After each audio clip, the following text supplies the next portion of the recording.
د پاچا خان له لوري د ملت د خدمت لپاره د هند د خپلواک ولسمشر د بلنې ردول. پاچا خان چې په فخر افغان او بادشاه خان هم یاد شوی د پېښور په شنغر سیمه د اتمانزو په کلي کې خان بهرام خان محمدزي په کور کې په کال 1890 کال کې زیږېدلی دی. د عدم تشدد په موخه یې د خدایي خدمتګار یوه ټولنه جوړه کړه او د انګریز په مقابل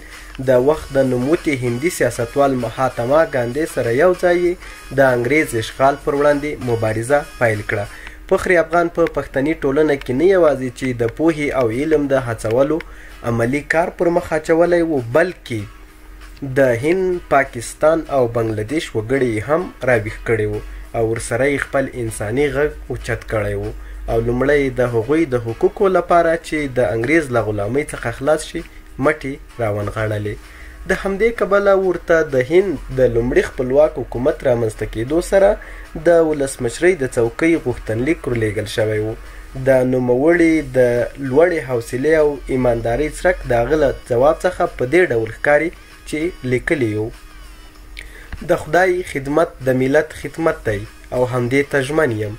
څو د هند او پاکستان غوندې اوس خپل ملت ته هم خپلواکي ترلاسه کړم، او که زه د ولسمشرۍ په څوکۍ کښېنم نو دغسې په ازاده توګه ولس ته خدمت نشم کولی لکه دا نن.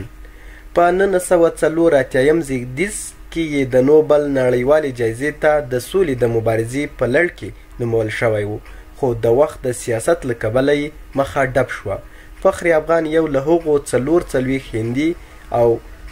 هندي او سیمي نوموتو مبارزو شخصیتونو په کتار کې د هند د حکومت لخوا یاد شوی چې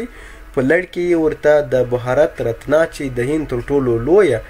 ملي جایزه ده هم ورکړل شوي. د افغانستان د پخواني پاچا غازي امان الله خان لخوا ورته د افغانانو د ویاړ لقب ورکړل شو او د راوروسته لومړي ولسمشر داود خان لخوا ورته د افغانانو د ملي مبارز او مفکر جایزه ورنومول شوې وه. پاچا خان د 1988 کال د جنوري پر 20 نیټه په پېښور کې وفات شو او له خپل وصیت سره سم په جلال آباد خاورې کې خاورو ته وسپارل شو.